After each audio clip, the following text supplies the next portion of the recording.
Hello there, everybody. Let me try that again. Hello there. Is that an Obi-Wan voice? Was that good? Yeah, it was more Obi-Wan than the first one was. Okay, well, I will take that then. Hello there. No, that doesn't even sound. Hello there. I don't know. Anyways, hi. I'm Alex. My co-host is Ryan, and we are the boys at Suck My Fanfic, the internet's least well-known but best Most fanfiction obscure podcast. Yes, most obscure. Popular podcast. That's the best way to describe it, I would say. So thank you for joining us today. Today we have a very special presentation of the second part of our 4-part trilogy regarding Sonic High School. Or 3-part trilogy. You're going to correct me every time with that, aren't you? Yes.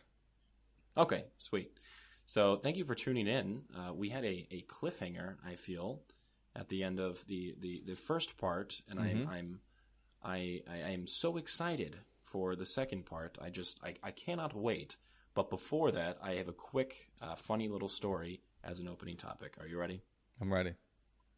So I'm taking, for those of you who don't know, I was on a kick last episode about like introducing ourselves to new listeners. So if you liked episode 42 and now you're here for episode 43, we really appreciate you. And I guarantee you we're going to be better than movie 43. Guarantee. I thought we were doing episode 42.0 and this is episode 42.1. It's going to mess up the ordering, and also the more ordering. episodes. Yeah, and the more episodes you pump out, the better you look. So we're going to sell out on that and just call it episode 43. All right, so this is episode 47. Yeah, I would say this is probably episode 200. Whoa, big 200, guys. Oh hell yeah, dude! We're bicentennials at this point. But for those of you who don't know, I study anthropology, and I was taking a course called digital anthropology, which it's going to surprise you is about digital anthropology. And so that's like cultural anthropology, but through a digital lens. So like going on like Facebook or Reddit or Second Life, we've read a lot about, which shows you how dated those books are. Oh, dude, serious? I can send you. There is an awful documentary called Life 2.0, which was produced by the Oprah Winfrey Network, and it is an absolute atrocity to humankind. I like to think I like that at one point Second Life was like, this is going to be this is the greatest phenomenon in social media. Yeah, and then networking. Yeah, it's just bad. So we've done a lot about that, and we had like read an ethnography of a dude who did his whole work is based on digital anthro, which it's interesting, but it's also like, oh, what an atrocity. And I'm not saying the game's an atrocity. I'm saying the things they talk about in the documentary are pretty terrible. If you are a well-regarded digital anthropologist, do you think you're just like incredible at memes? Do you think you could just like, I'm gonna like start a meme trend right now? Like, I'm gonna watch like a movie from like 2006, just get like a random screen grab and make it the most popular meme because you're just so into it. Yeah, you know how when someone makes a joke and you're trying to be an ass and you turn to the people they made the joke to and you explain the joke and that makes the joke not funny? Oh, okay. That's a digital anthropologist? That's pretty much it. It's just like, this like nuanced, like obscure thing that only people in internet culture understand. And then they over-explain it and you read it and you're like, yeah, I get it. It's not special anymore. And you just like move on. That's exactly what it is. It sounds like yes, yes, no from the podcast Reply All. I still love it though. Don't know what that is, but I'll take the comparison. But anyways, I was reading Digital Anthropology, which is a book by an anthropologist who does virtual digital things. She's great, and one of the chapters I was reading about was like how to conduct things anthropologically online, and one of the case studies they gave was fan fiction. Oh, no. It was someone doing like a year in the life of a fanfiction.net author. It was fanfiction.net, which was really funny. Unfortunately, it wasn't year in a life. It was more of like a survey thing, but they focused on one girl. They gave a fake username, so it was like fangirl, like FanGRRL is the username they gave, but it was obviously fake, and they even said like changed for anonymity, which I think is funny because when you do a real ethnography. Or I'm sorry, an ethnography about like a physical space. Mm-hmm. Like if I talk to Ryan, when I write the paper, I'd call you like Robert or something. Mm-hmm. So like you're anonymous, and so it's funny that the thing that's already anonymous, the screen name, they also changed. But I Well, thought it was because pretty funny. she might be a world famous fan fiction author. She might be like the E.L. James. You can't really Apparently she is. can't go doxing her. Yeah, no, apparently she's really big in like the Harry Potter and Buffy the Vampire Slayer circles. So, but I, you know, not wanting anybody to know that I have this horrific podcast where I read about pulling out chunks of cervix. I bit my tongue the entire discussion. I was like, "Oh yeah, fan fiction. Wow, what a weird thing." we both live like very like separate lives. Like we're on the podcast, we're like promoting on social media, and then like someone will call me, like my dad will be like, "Hey, what did you do today, son?" I'm like, you know, nothing at all. I don't do anything. Yeah, no, my life is devoid of meaning. It's like with the Donald Glover from Weirdo joke where he's like, everyone comes and sees me speak, and they're like, oh, Troy Nobed from Community, and then I stand up on stage and I go, dicks, dicks, dicks, dicks, and that's sort of how it feels. It's like, you know, I'm like this like mild mannered like, you know, graduate student and teaching assistant, and like I'm in class like talking to students and be like, oh yeah, like, oh, you know, I'm so supportive of you, like anything you do is great, whatever. And then like when I come home, I'm like, yo, like he like threw his dick on her face. You know, I like to think like this was Alex Jones's like fun pastime as well, and then it just got too popular. And he's like, oh well, I can't really tell the people at the office that I just like to, you know, go hiking on the weekends. They know I like to stir up controversy. Yeah, he just likes to look at T-girls. That's his big thing. T-girls. So yes, that was my opening topic, that unfortunately I could have destroyed my entire class with facts and logic about fan fiction, but chose not to save my personal reputation. Save face. Very smart.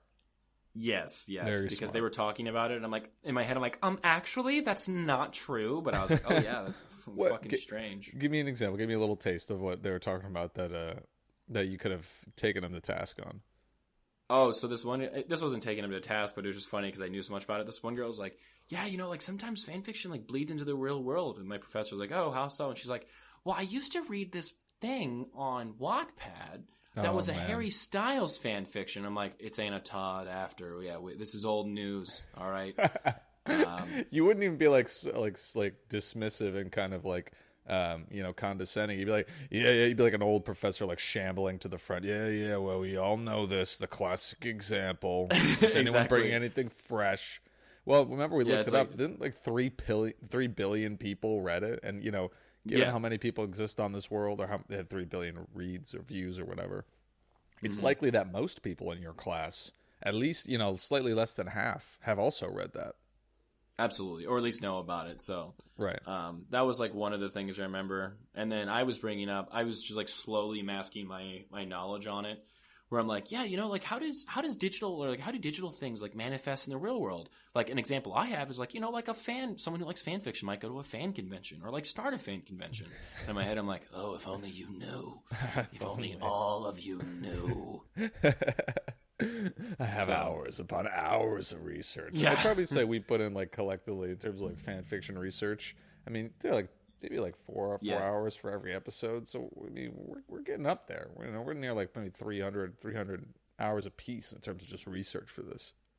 Yeah, the worst part is when you become like a hardline academic, you just start looking at things and you're like, I could do a project on this. Like I could totally construct this. And like I've done that before where I'm like, how can I construct this? And I just like start planning it out in my head. And then when I was reading it, it talked about someone who did an ethnography of fan fiction writers. I'm like, I could do that so much better. I'm like, God, I could have a good project on this. But I was like, I also don't want to come across as weird. So no. I could totally own this, but then people think I'm a complete weeb. I don't want that. Yeah. I would love to never get funding because I study fan fiction, so I guess I shouldn't. Right. Yeah, so that I figured that was funny. A little bit of the show manifesting itself in my everyday professional life. Just like how fan fiction manifests itself in real life. Alex, do you have an example for the class? Oh, what was really funny is all these girls started talking about all the fanfic they read, and in my head I'm like, yeah, that tracks with the stats. Mainly females, mainly your age demographic. Silently confirming everything. Yep.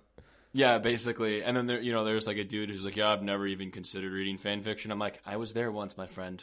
I was right there with you once. Oh man. Save yourself the trouble. Crazy what an award-winning podcast run will do for you. Exactly. Critical acclaim, but whatever. Also, what's really funny is for that class, the teacher. I've had someone go like, "Oh, I love that professor. She's so progressive." If that just sort of tells you the sort of personality of the professor, she's super nice. She is. I'll admit, she's very, very nice, very supportive. Nothing negative. Nothing I can say that's negative about her. But one of the things she's like, yeah, your final project could be a podcast. And in my head, I'm like, oh, could it now? Very interesting. I would like to. You stand up. I would like to turn in my final project right now. Yeah. Hey, do you want an ethnography on fan fiction? Because I can turn that in as we speak. You stroll to the front of the class, slap down your phone on her desk, and walk out, and just walk to the beach, and just walk into the water, and keep walking until you're completely submerged. Not stop until I get to England. Yep, you Pirates of the Caribbean across the bottom of the Atlantic, and then you get so out. Badass. Yo, Henry, you got a place for me to stay when I get there? He'll respond. He'll respond in due time. For sure. But yes, so that's the opening topic. I don't want to waste any more time. Let's get down to part 2 because I'm excited. Let's do this. Okay, yeah, part two of our, as Alex calls it, our 3-part series. It's the 4th part of the trilogy. Yep. And I don't know if you want to take a run on a refresher. I can do the refresher from episode 1. This is Sonic High School, a critically acclaimed series on fanfiction.net. Would you like to take a run at summing up A New Hope, episode 1? You want me to sum it up? I could do it, but I was curious if you want to give it a shot. I almost feel weird summing it up because it was literally last episode, and if someone sees, like, as they're looking through our list, like Sonic High School Part 1 and Sonic High School Part 2, I kind of want to know what you're doing just clicking on the second part without listening to the first. But also, some people might be listening in real time, and maybe they forgot. Maybe they listened last week or a couple days ago, or maybe they had something really serious go down, or maybe World War III happened and everyone got drafted, but we still released it because we put it on Fireside. So it's been like a long time between 2 episodes. I'm honestly pissed off at you for destroying me with facts and logic. Yeah, go ahead and sum it up. Okay. So Sonic High School is Sonic the Hedgehog, the popular video game character / the greatest teeth on the internet in the trailer of his movie. In high school, going to very conservatively say CGI abortion, but yeah. Yes, abortion, CGI abortion monster. And so it's a Sonic High School is this really long, crazy crack fic, and I decided that it works best as a 3-act structure. This is the second act. The first act was A New Hope of Sonic High School. It begins with Sonic and Tails. Sonic's has an issue with his balls, a medical condition, and it's outed to the entire school. And his butthole. And his balls, penis, and butthole. It's outed to the entire school. He's ridiculed. Later that evening, he goes to prom. Tails gets kidnapped, and this crazy action sequence is started off.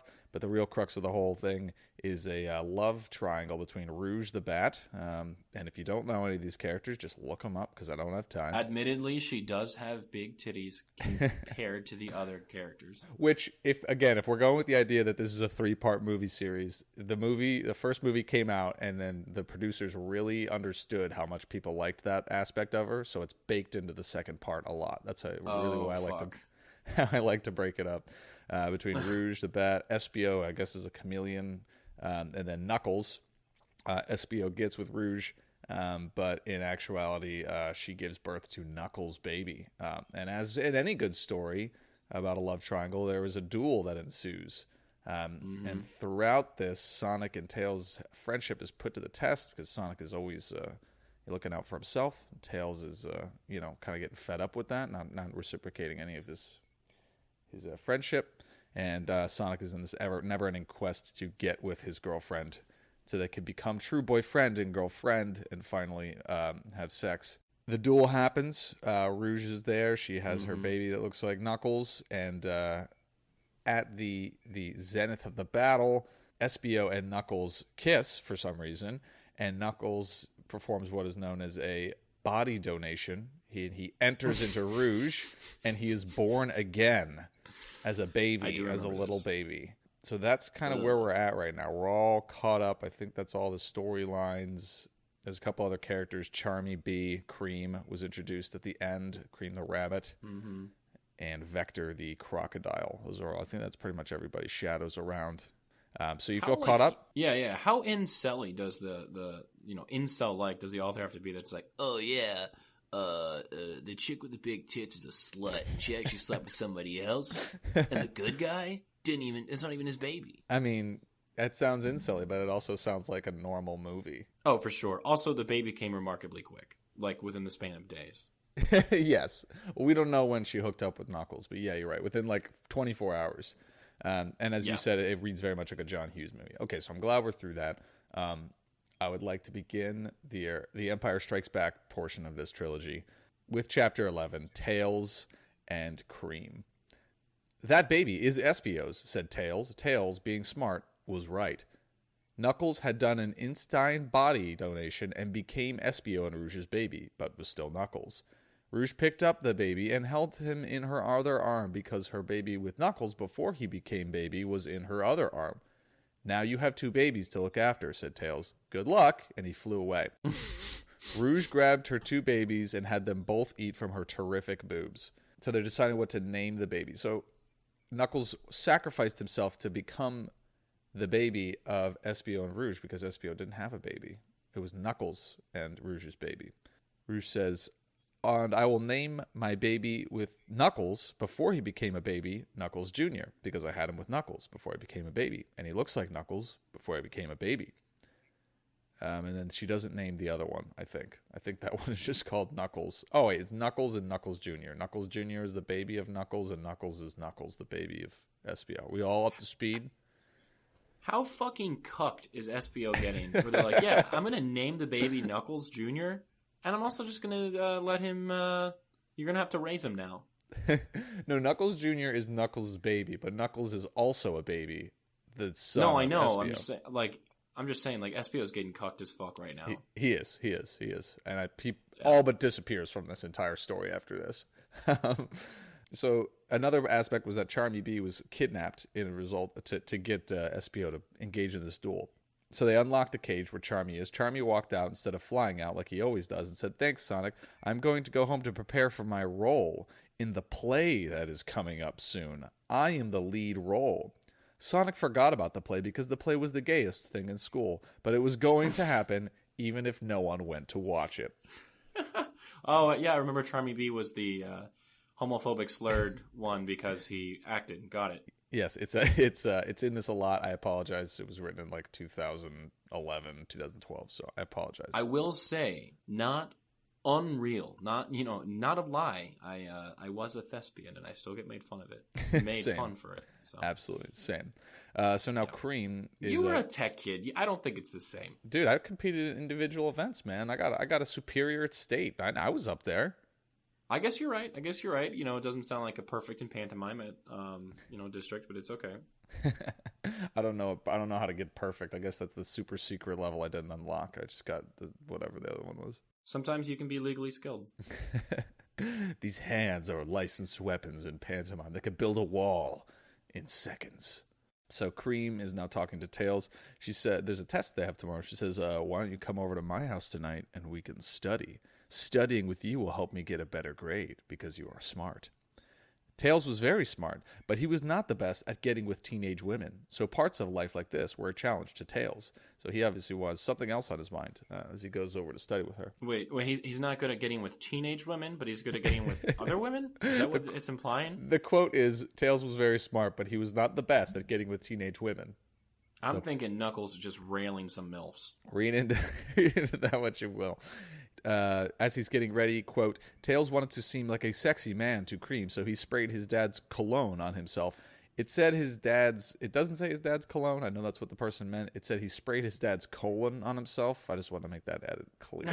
Oh, no, he sprayed his dad's colon on himself. So basically, while they're studying together on Cream's bed, there's a pretty crazy, this line, it kind of speaks to pretty much everybody who's been in this situation. Tails and Cream studied for the test for the next hour, and the whole time Tails could only concentrate on one thing, his growing erection. Tails touched it sometimes while they were both studying to make sure it stayed put, and Cream could not see, but it was getting so big that it would pop out of place, like when the straw in your soda rises up, probably because of bubbles, and you push it back down, but it just comes back up anyway, and so you get iced tea instead. Tails was still the most nervous. So they study, and he's trying to study and focus, but eventually he can't hold off anymore. Tails said to Cream, quote, "Cream, I have lusted after your rabbit genitals since day one. I think you are the hottest woman I have ever been to. I know you are Charmy Bee's girlfriend, but toss him aside and let my penis murder everything inside of you." He was so in love that his penis was literally screaming. So she's down. She's game. And they're about to make it happen when she stops and says, "No, I cannot do this. Not while I am still boyfriend and girlfriend with Charmy.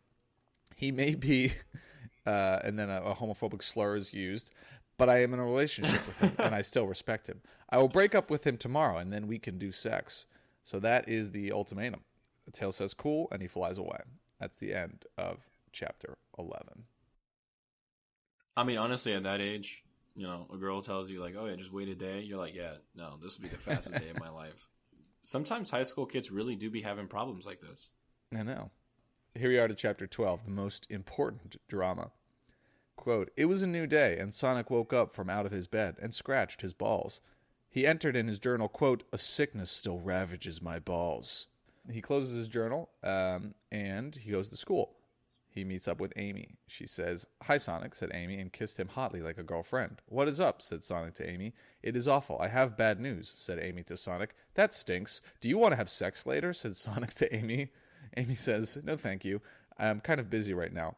Also, my bad news is that I have to go see the play tonight for our class." "Wow, that is unfair," Sonic said to Amy. "Even the principal says that the play will be super gay, but I guess you still have to go. Sorry."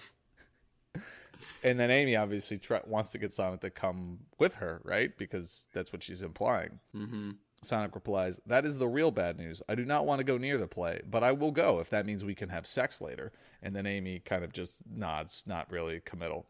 Sonic and Amy had class. Sonic talks about how much he is not ready to go to this play tonight because, quote, "the play was just a bunch of people doing gay things on stage."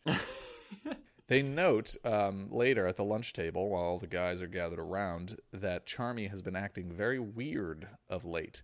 They're all talking about it. They think that something strange is going to happen at the play. Quote, "The play is gay," said everyone together, agreeing everyone knew it.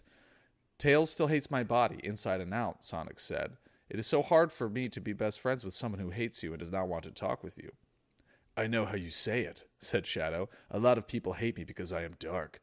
But I am not trying to be a supervillain. It is just who I am. I do crimes in the city, but I am not a bad person. You can do bad things and mistakes sometimes and still be a good person, and people should still like you for it. Unless you're a really bad person, like Eggman, who was a shit dick. Maybe one day people will see I am a good person, even if a little dark." Sonic listened to this. He finds it very powerful, and then he, quote, itches his balls. Quote, "His balls were a wreck." Class ended, and the rest of the school did too, and Sonic went home thinking about his balls, and how they were like two blimps covered in volcanoes that could fit on blimps, and itched as well. He makes a doctor's appointment to have his balls finally checked out by a medical professional.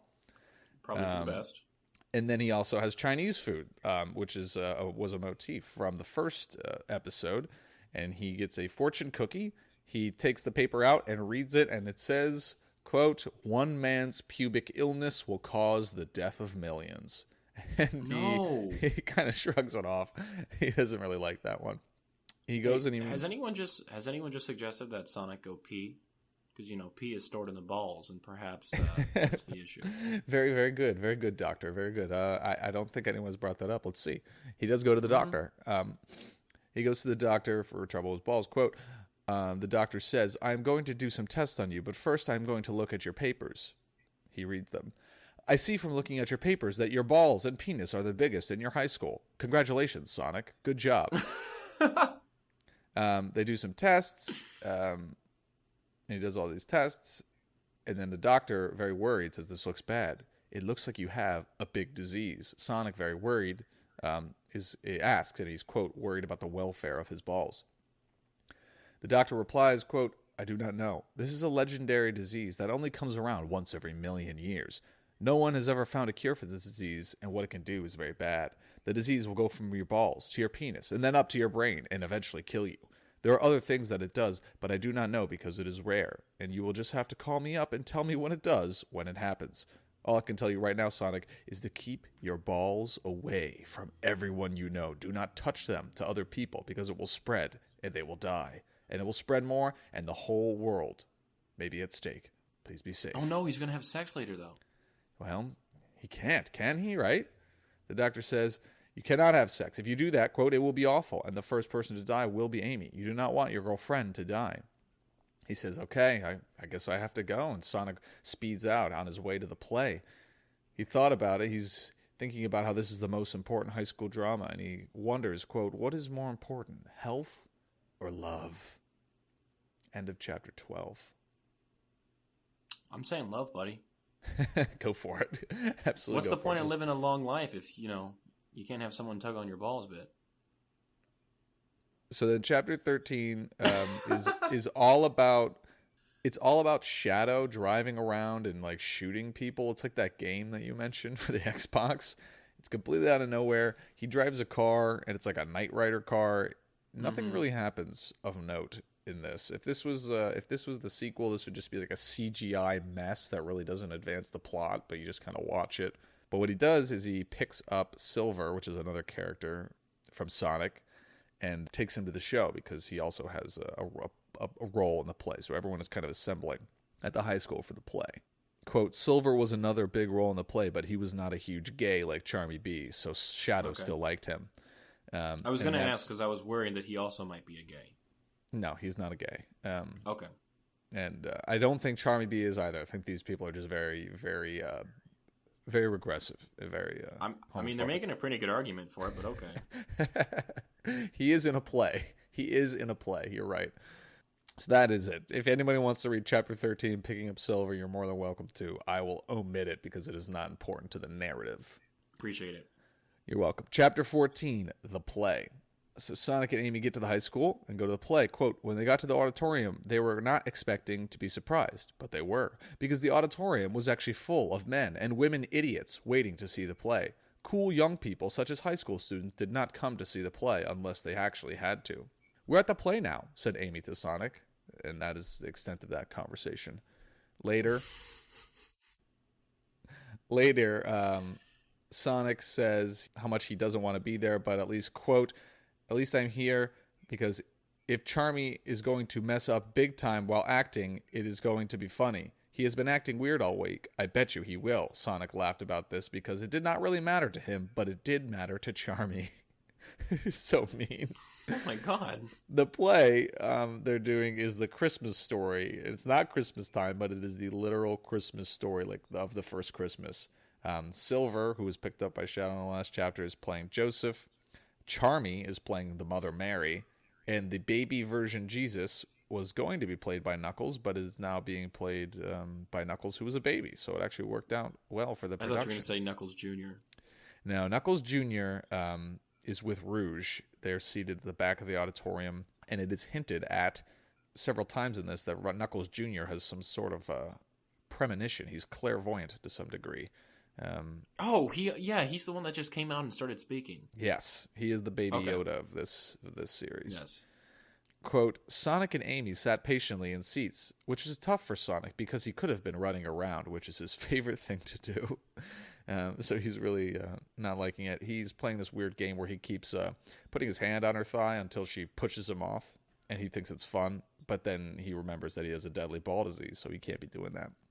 Mm-hmm. Quote, the play eventually started, and it was just as gay as you would expect it to be. There was singing and songs, but otherwise it was like the Christmas story always was. Mary got a letter from an angel saying that she was going to have a baby, but she did not want to have the baby at home because the king would not let babies vote.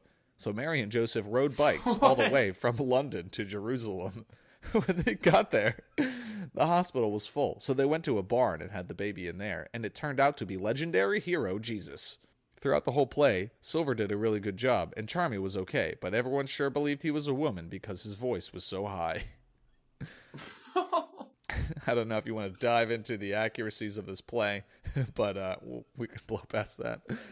Checks out to me. Yep, they rode bikes all the way to Jerusalem. I can't find any flaw with that, but, So here we are. We're at the height of the play, where Mary, quote, has to have her baby out.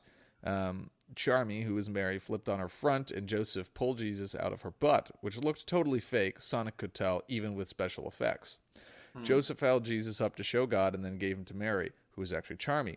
Quote, Charmy looked at Knuckles really close and then reached into his clothing with the hand that was not holding the baby and pulled out a knife. Time to get murdered, said Charmy as he started to kill Knuckles. Just as he began to do this, Silver flew into him and knocked Knuckles away from Charmy. So pandemonium breaks out and, quote, a gunshot rings from the back of the audience. And it's absolute pandemonium. Shadow had pulled his gun out in the back of the auditorium and fired at Charmy B. Chekhov's harpoon. Yep. Absolutely. It hit Charmy B, and if you look up a picture of Charmy B, he's got a little helmet on, his little cute helmet. But it must have been, quote, a gunproof helmet because it ricochets off and it hits a prop bomb. I don't know why there's a prop bomb at the story of the first Christmas, but this prop bomb turns out to be a real bomb, and it explodes. And there's fire everywhere. I think at one point there's a quote where it's like fire like was rushing through the auditorium like a pack of wild stallions. Oh my God. Sonic grabs Amy and rushes out of the auditorium. He looks back. He wonders where Tails is because he can't find him. Quote, people were leaving and not helping the other people out, but the lunch lady, who had ears but was deaf, was running into the auditorium and carrying women and children back out. The lunch lady had lived in Mongolia by herself as a child and became very strong from carrying trees back from the frozen forest to the villages that she traveled between, so now she could carry stacks of people. Since she was deaf, all the noises that the fire were making did not bother her, because she could not hear. More development for the lunch lady. Yeah, good for her. Also, these kids have so many issues. she's got a tragic backstory of coming to America and making it big. The WTF episode of South Park, the wrestling episode. Yeah. You know the part where he's like, "Mister, this little girl's had 10 abortions and she ain't even 10 yet, and that just might not be real to you. The fuck out of this bar." That's what I feel like with this.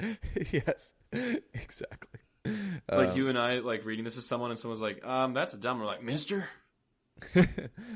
Sonic has a ball problem that could kill the whole world, and I guess that just ain't real to you." Exactly. Thank you for seeing this for the real piece of serious art that I see it as. No, it is. Yeah. Because as I read it, it seems less and less like the author intended to make this as seriously as I took it. So Sonic is more and more worried that Tails is not coming out, so he himself runs in, eventually finds him unconscious, and leans over him once he brings him out to begin doing CPR on his body. Sonic thought, quote, "This will look gay." But he did not care as he began to administer mouth-to-mouth CPR. "Sonic," said Shadow over the side, "Charmy escaped and is running through the school like a murderer now. Stop CPR kissing Tails. You have to help us catch him."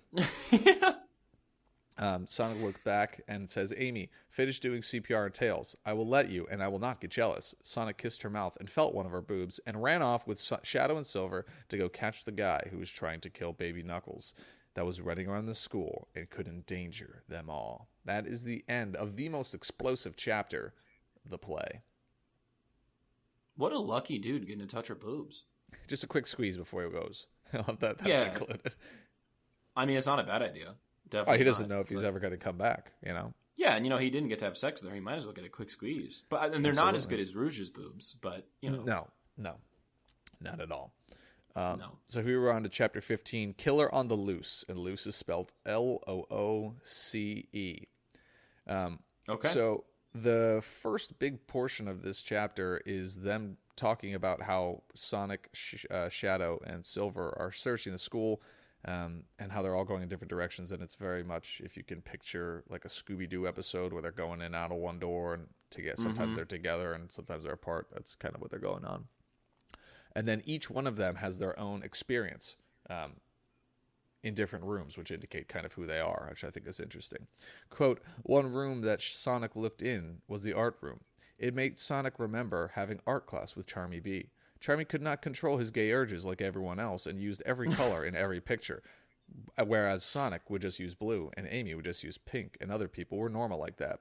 Sonic thought about this and that it was still surprising that Charmy was, could do something so horrible. Shadow went into a room among other rooms. That was the car fixing room. Shadow remembered how he had car fixing class with Charmy, and how Charmy was really terrible at fixing cars because it was not in him to do something that a man would do. Shadow thought it was weird how Charmy could now do something that was so manly, like killing. Okay, the only thing I took from that I think I'd like to comment on is he didn't know how to restrain his gay urges like everybody else, which implies that Sonic's like walking around like I kind of like that CPR kiss with Tails, but I shouldn't say anything about it. Well, I think that's a nice point by the author. Is like he recognizes that, or he or she recognizes that Sonic is thinks of Charmy in this way, but also thinks is pointing out that everyone has these feelings, so it's not actually gay. It's just ostracized practice in high school to use colors. So he said everyone had that urge, but Charmy was the only one who could not resist it because he was gay. Sure. That's the subtext. Well, I'm assuming that's the logic of the author. I think that's the logic of Sonic. I think maybe the author is trying to include that, everybody acts this way. Charmy B is just unfortunately getting dogged by everybody. You know how it was. That one kid in high school who was like, if you met that person in real life, you'd be like, that person's just living their life. But in high school, you're like, I got to put him down, Oh, absolutely.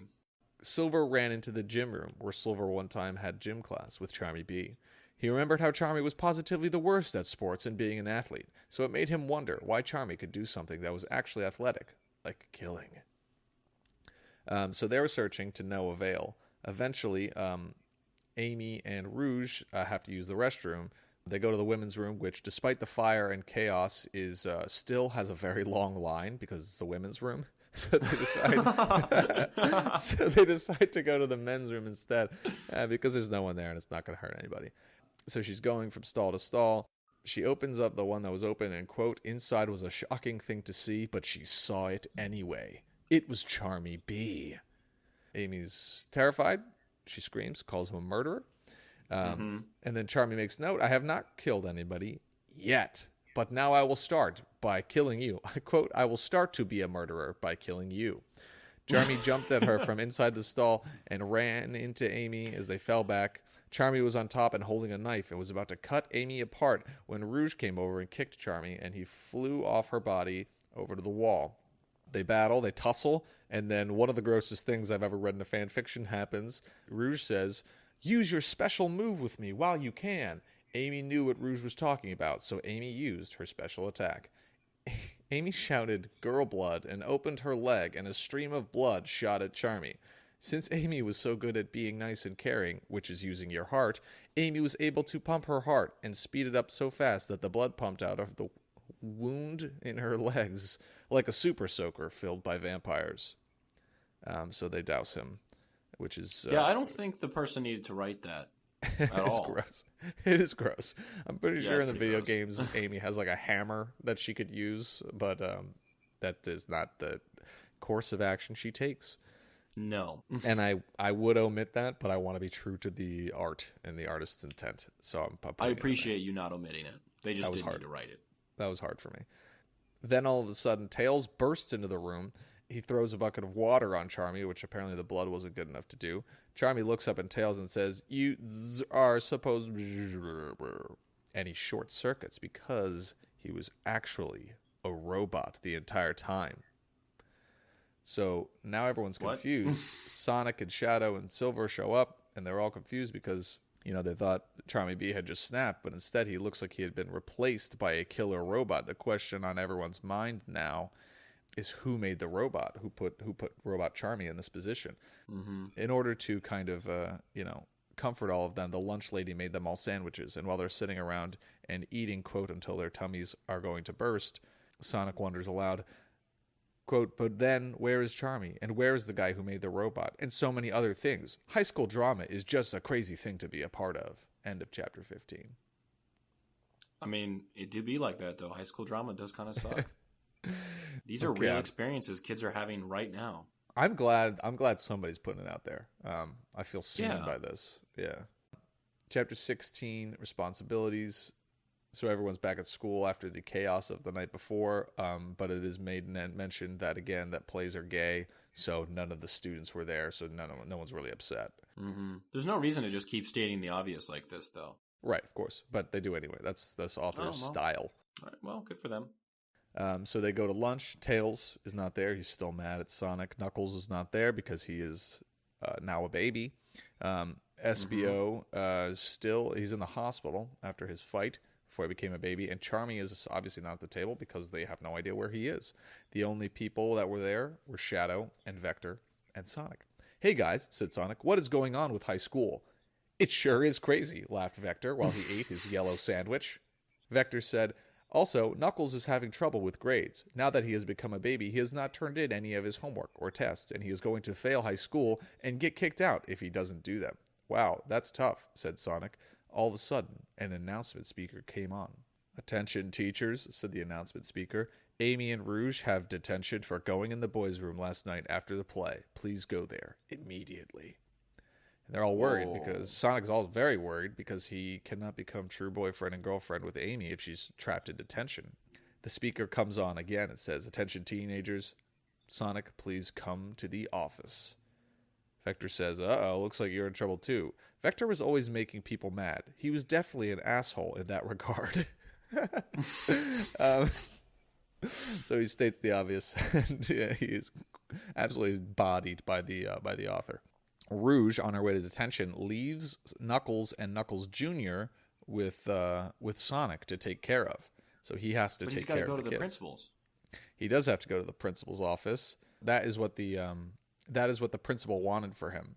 While Rouge was in detention, he had to take custody of the babies. Okay. So now he's saddled with babies. Imagine again, burden. We're in the middle of this trilogy. Imagine like Rey being saddled with taking care of a inexplicably useless Luke Skywalker and a bunch of porgs. You just kind of get burdened with all this stuff. So they're hanging out in his house, just chilling in his room, and one of the most bizarre sequences in the history of fan fiction takes place, and I will read it unedited. "Okay then," said Knuckles to Sonic after Sonic implores him to say, "What do you guys do for fun?" They kind of bashfully say no. Quote, "Okay," said Knuckles to Sonic, "when we are alone and not being held by Rouge, we like to practice kissing on each other. It is technically okay because I am Knuckles Jr.'s dad, and a dad is allowed to kiss his baby." "Cool," said Sonic. "Show me."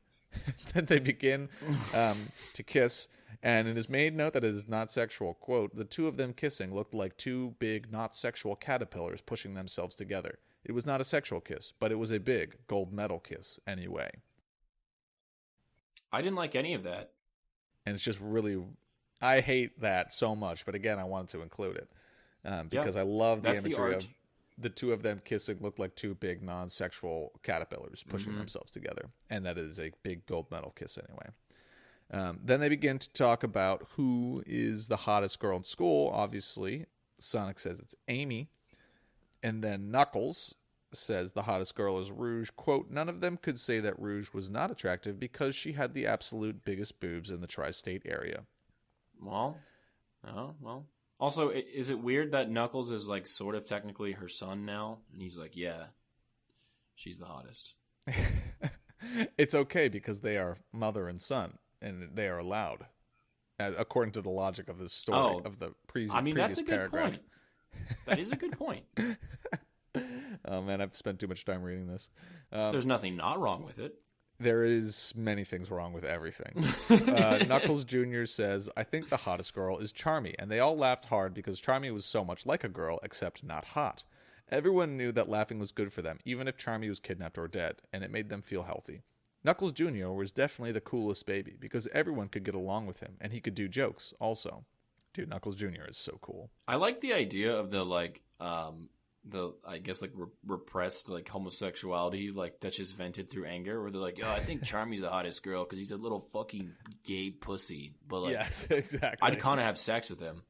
Exactly. Yeah. They're like, wouldn't it be funny if one of us like took Charmy on a date and like became his boyfriend for like a long time? Yeah, dude, you should do. You guys would be cute together. Dude, it. How fucking like funny would it be if I like committed to him and like he like met my parents and stuff? Like, fuck, like he's so gay, dude. Man, dude, what if we like exchanged vows and like I put my life on hold to make all of his dreams come true? Yeah, like what if I like promised myself to him forever and like I just like never wanted to be with anybody else because all I could think about was him. Like, how dumb would that be, dude? Dude, like how ridiculous would it be if I just like committed body and soul to another human being? I mean, and it was Charmy, right? Like that would make it funny, right? Yeah, but like dead ass, is anyone else just a little jealous that he's comfortable enough with himself to admit that he's gay? Like dead ass though. Like is anybody else like, nah, just me? Yeah, I know, dude, fuck that guy. Like fuck being true to yourself. Fuck being comfortable in your own skin.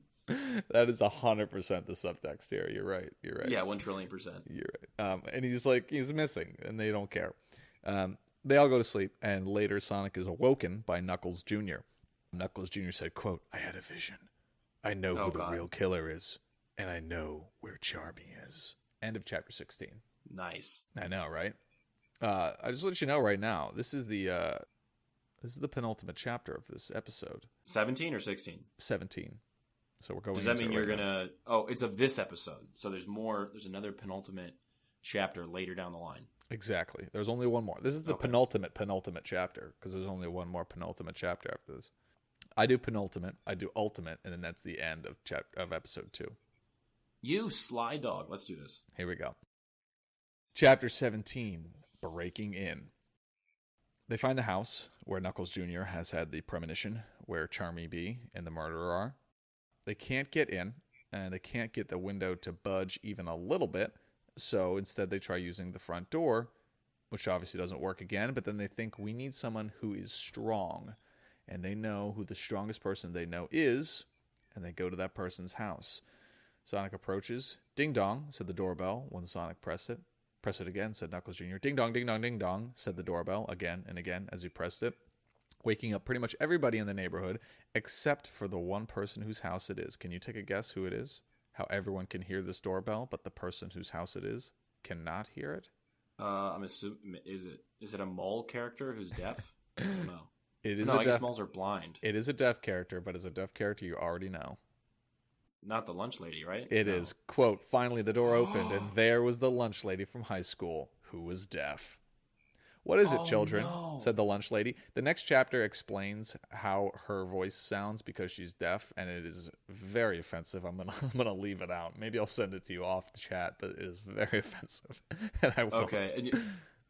So real quick, I was home for my birthday, and when I'm eating with my parents at home, we like watch TV because we're a very unhealthy family, and we were sitting there eating, and on TV a commercial came on where it had this deaf guy who was talking about like I think using like LinkedIn or something to like get a job, and he's like, yeah, nothing can hold me back, but he said it like a deaf person would. I'm not gonna try to imitate that because that's just a little too insensitive.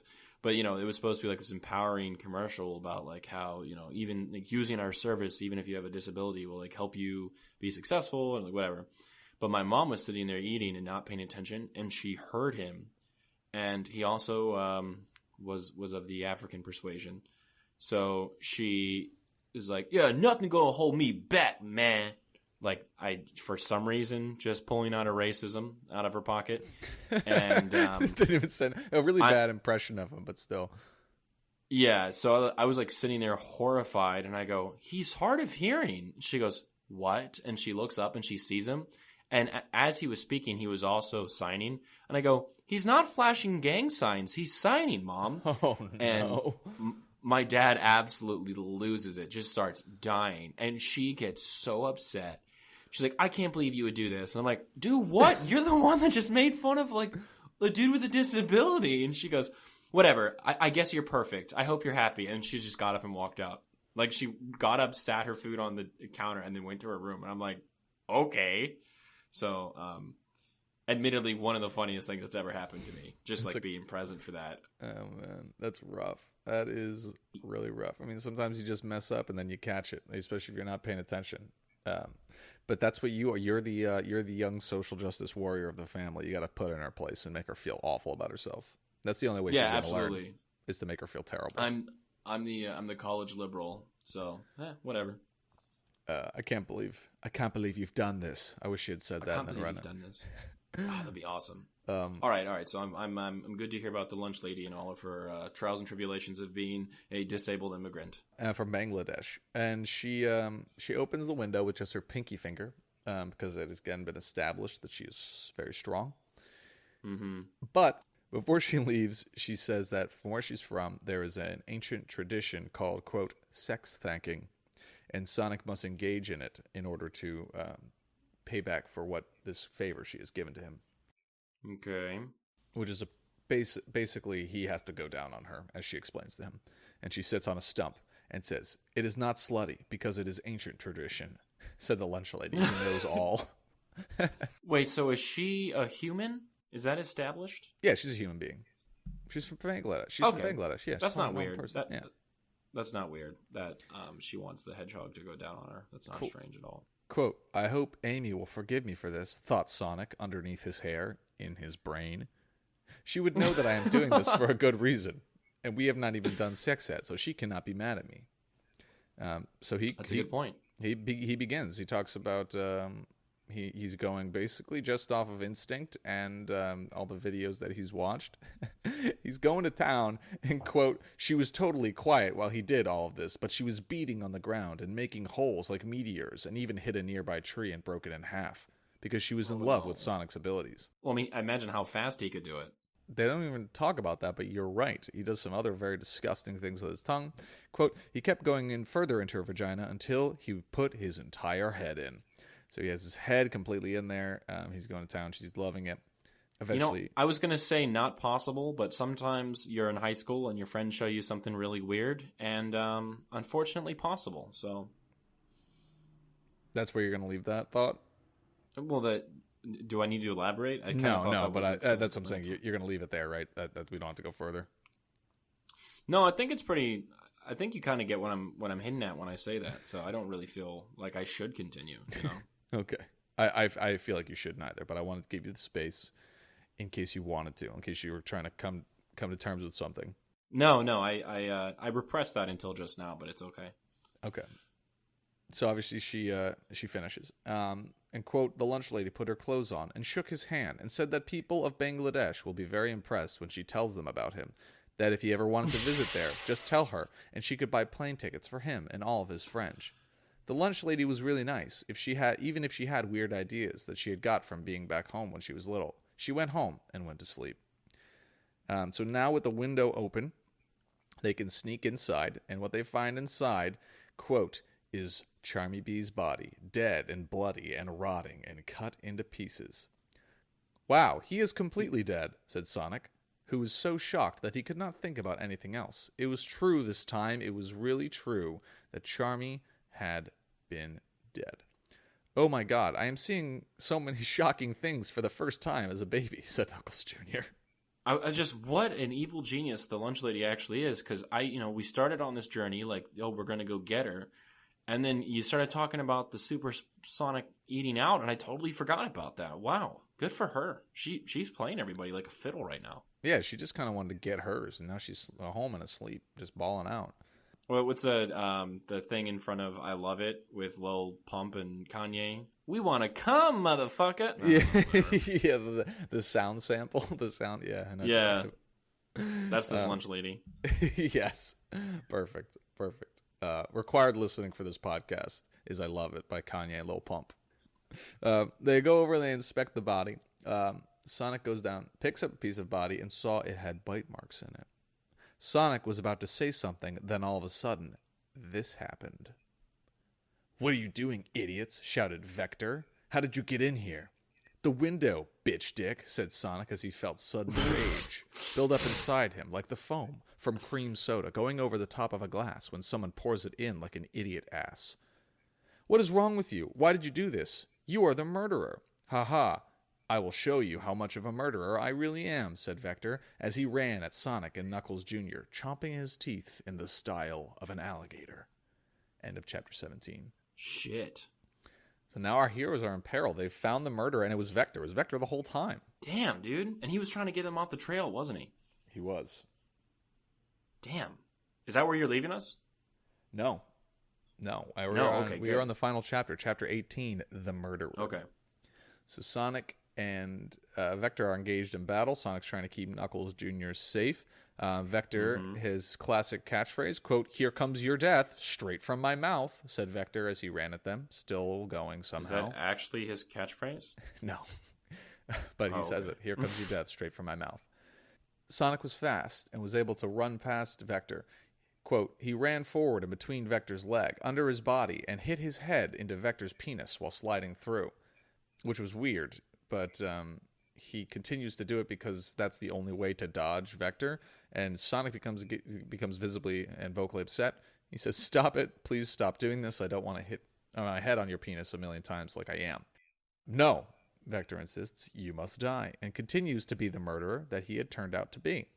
So Sonic continues this tactic, quote, "and he kept hitting his thick green crocodile dick, going back and forth, back and forth." No, it's fine. Just none of this is tracking with me. I don't quite understand why he has to hit the peen, but sounds like there's a good reason. The crocodile is running right at him. Yeah. And the only way to dodge him is to run and do like a power knee slide between his open legs. And in doing so, Sonic leans back like Matrix style, but he keeps hitting his head on the dick as he slides underneath the crocodile. You know, you go what I'm saying? Yeah, no, I get it. No, I visualized the whole thing. I just...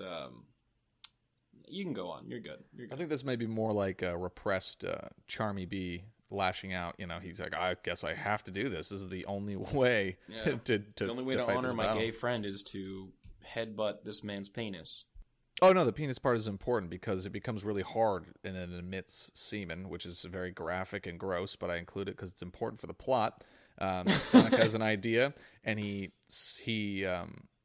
splits up from Knuckles Jr., and he distracts Vector. While Vector's back is turned, Knuckles Jr. runs, slides on the semen, and shoots up, starting at his tail, up the back of Vector, gets to his eyes, and is able to poke his eyes out, so he's now like blinded and thrashing about the room.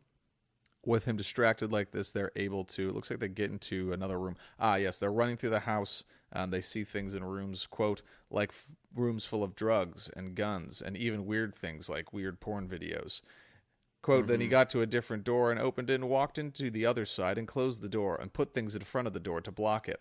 Then, with stomping loud noises like a bowling ball, with legs jumping up and down on the floor and hitting it hard, Vector went up to the door and put his body on it, trying to crash through it like a penis going into a big hard vagina." What the fuck? "Open this, please," screamed Vector as he tried to hit it down. "No. Why did you kill Charmy?" shouted Sonic at Vector, who was on the other side of the door. That was hard to get through. "Because Knuckles messed everything up.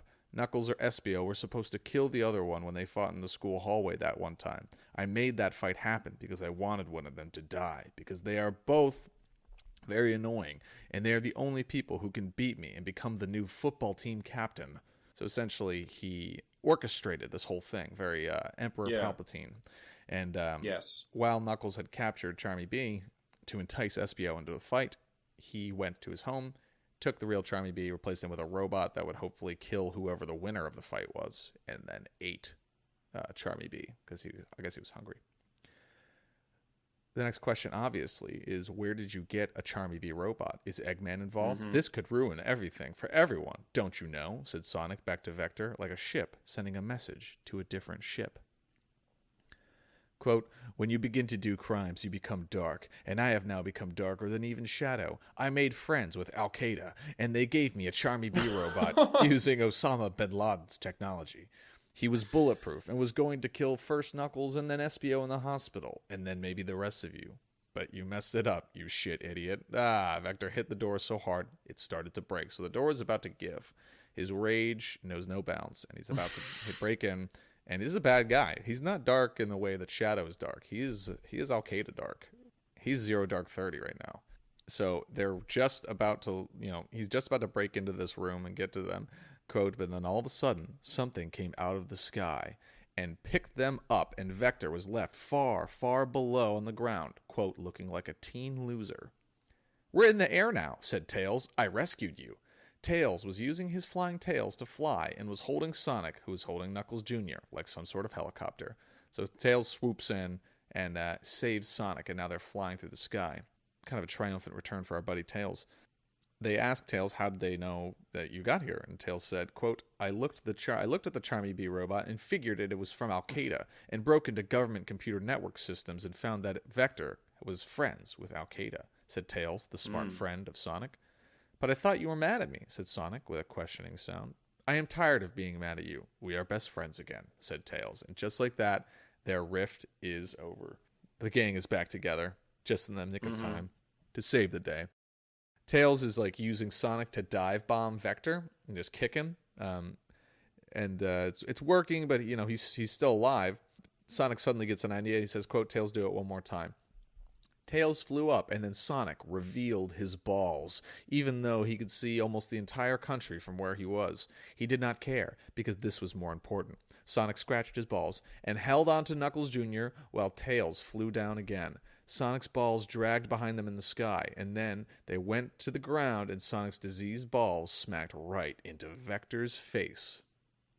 No! Screamed Vector as Sonic's balls smacked into his mouth and nose and eyes like a plastic bag full of pudding. What? I love that. Vector looked into the sky and made an asshole face for the last time and turned to stone and then dust and was dead. I was saying, I guess Sonic got payback for all the times he got Vector's dick in his face. I guess so, and he used his poisonous balls to kill him. Quote, he is dead, and everyone is okay now. They land, and they're kind of sad because 2 people are dead, and then Tails says, look at the bright side, the 2 biggest losers in high school are dead. And then said, Sonic, yes, it is all fixed now. Quote, they took Charmy Bee's body with them, but not Victor's, who is now a pile of dust, because they thought Charmy Bee was nice and did not deserve this. They went home to get ready for school tomorrow, and Sonic thought, there are still more problems to deal with in high school. This is not over. Especially not for me. End of episode 2. Nice. As Sonic looks out across the galaxy with his robotic balls scratching, he wonders what's next for him. That's the end of that. Good God. Okay. All right. Let's do criticisms, critiques. What we got? I think this is like a little more blown out. Got a bigger budget, a little crazier. Not as much happens. Mm-hmm. They took a chance on the first movie and it did really well. So the studio's like, "Fuck it, let's give more money." And then the creator was like, "Oh, I can do whatever I want now. I have more money," and might have gone a little too far overboard. Might have gone off the rails. I think there's some pretty good action set pieces. I think this last battle with Vector was way better than the fight between Knuckles and SBO. Yeah. SBO's sideline. I'm not a big fan of the Knuckles Jr. dichotomy, but okay. That's kind of shoehorned in there. They needed a love story though. Not a lot of development between Sonic and Amy, but SBO's sideline for pretty much this entire movie. Very much like every character in The Last Jedi, just kind of gets sidelined the entire movie. That's all right. Yeah.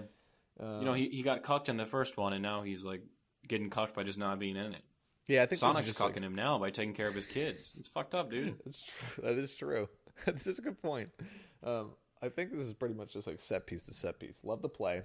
Mm-hmm. Love the play. Love Charmy Bee. Charmy Bee really didn't have much of a voice in the first one. Kind of came around to his own by being kidnapped in this one. And then you have the big reveal that Vector was pulling the strings the whole time. Yeah.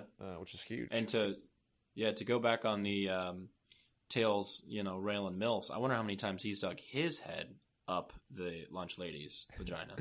Yeah, the lunch. That's a criticism. I really would have liked more active activity for the lunch lady, but I think the lunch lady is like, she's like so high above them that she does not get like involved in their like high school. She's not in high school. This is high school drama. No. I just realized that she doesn't get involved in high school drama. You know how like in movies they'll like an older like character, they'll pick someone super famous just to get like another demographic in. This is like Judi Dench. Like, Judi Dench is the lunch lady. That or Helen Mirren, one of the two, or Betty White. I'm picking any one of those 3. That's my dream cast for this role. She has to, she has to have some level of like drama though, because she's playing someone with a tortured past. I would pick Judi Dench. Well, she's from Pakistan. Brown face. That's the answer. Never mind. We're solving it. Good enough for Justin Trudeau. Good enough for Betty White. I'm liking this dream cast here, honestly. And how fitting, a Dreamcast for Sega characters. Look at that. Perfect. Mm-hmm. Well, I cannot wait to see How many more problems these high school kids have? Yeah, you'll have a good time, I think, with the last one. But definitely, Good. it's all You're about just the first dealing with two. so many fucking problems. So many problems. Isn't high school crazy? Fuck, high school's crazy. Well, interesting. I can't wait to see where we go with that. What are you stoked on, Ryan? I am stoked on. This will be a short one. I'm stoked on this book. I just finished it. I actually finished it today. It's called Hex. It's like a horror novel. It's written by this young Dutch author. It's almost like he's trying to be Stephen King, which at points is annoying, just in the style of the writing. Yeah. But I read a review by Stephen King, like a kind of an interview, and he was like, "Yeah, I really like this guy. You know, we work together a lot, and I think he's got a good future. So if he sees something in him, then that's good, and he's not just blatantly ripping Just get him some off." original material, bitch. But it is actually a very original book. I don't know if it's executed in the best way, but I enjoyed it because it was so original. It's a scary story about this witch that haunts a town, and it's not typical in that, you know, they're always afraid and they don't know who the witch is. The witch is very much obvious from the beginning. She's in the very first page, and it goes on from there. So it's it's a pretty good book. Alert. It is what the book is about. I can't spoil it if it's on the back. If it's on the back, you can say that's it. true. That's what I say. Very true. But the hook of it is like they're all aware who the witch is, and they track her using like this app, like in the town with all these surveillance cameras. So like no one really cares where the witch is, you know, even though she could kill them. It's just like, oh, the witch is on like 2nd and Main, so that's where she's at. Everyone just don't go over there. And they're like, all right, cool. And then horror ensues. So yeah, that's what I I've like been the reading idea of the lately. use of technology. Yeah, oh yeah. So yeah, it was good. Hex, pretty good book for if you're into spooky. Is that things. HEX? HEX? Yes. Sweet. What's the author's name again? Oh man, put me on the spot. One sec. I can't remember his name. Okay. It's something incredibly Dutch. Not surprising, but okay. Thomas Old Hoyvelt. Hoyvelt? That is incredibly Dutch. His middle name is Old with an E. So Oh, there you good have Lord. it. Interesting. There you go. Cool. People also search for Stephen King and Neil Gaiman. There you go. There you go, buddy. There you go. That's a love child of like two of our favorite authors. So. There you go. Yeah. Well, sick. I am stoked on. I found a YouTube channel. I think it's called Sumato, Sumatto, something like that. I can post it on our Twitter, and it's these guys who are in VR chat and do VR Yu-Gi-Oh. And if you guys remember from episode 11, I love Yu-Gi-Oh. I may or may not have been playing Yu-Gi-Oh! Duel Links on and off while recording this. Totally not. And it's these dudes who like will take the avatars of the original characters and just like make up funny scenarios. So they have one where like Kaiba, challenges Yugi for like the final duel, and Joey's like, "Hey, I want to be in this," and like it's just bad because he's like, "I added more swordsmen of land stars," and there's no reason to add that card because it's trash. So Yeah. Or they had one where Jaden from the second incarnation of Yu-Gi-Oh! And Yusei from the third incarnation battle Yugi from the first, and they're like, "Who's the real best protagonist of dueling or of Yu-Gi-Oh?" So That's good. That's good. yeah, it's just like funny, silly scenarios, and they like half attempt to do the voices. So it's funny. If you like Yu-Gi-Oh, you can like just sit there and like throw one on and just laugh about it. So I recommend that. I'm stoked on that. I think it's funny. Yeah, I have to check it out. You did mention it to me earlier, and I gotta go check that out. That sounds like it'll be Yeah. pretty good. I'll try to find a good one, and I'll post it maybe. Okay. Yeah, but lit. Thanks, guys. Thank you for listening. I hope you enjoyed, and I hope you're as on your seat as I am for the conclusion of this story. If you enjoyed it, please like us and rate us on Apple Podcasts or wherever you listen, however you listen. Follow us on Twitter and YouTube. I'll just go that far because that's what we're active on. And yeah, we really appreciate you giving us a couple hours, I guess an hour of your time for this one, a couple for the whole series, hours of your time for people getting smacked in the face by alligator dicks. So really, really appreciate that. I have one last criticism. They oscillate between calling a crocodile and an alligator, and I take umbrage with that. I take huge Professor Umbrage with that. As everybody might not know, we are both Florida Gators. So no, I don't respect that. They're two different beasts. One is more majestic, and one is a little bit more wild. So whatever. I'm pretty sure if I'm looking at the right picture, his teeth are showing outside of his mouth, so that's a crocodile. He's a croc for sure. Yeah, big time croc. Whatever. Killer croc over here. Okay, lit. Brian, what should we remember? I hope you have a great day. And if anything comes your way today, where it's a decision between what is more important, health or love, I hope you choose love today. I'm right there with you. All right, thanks for listening.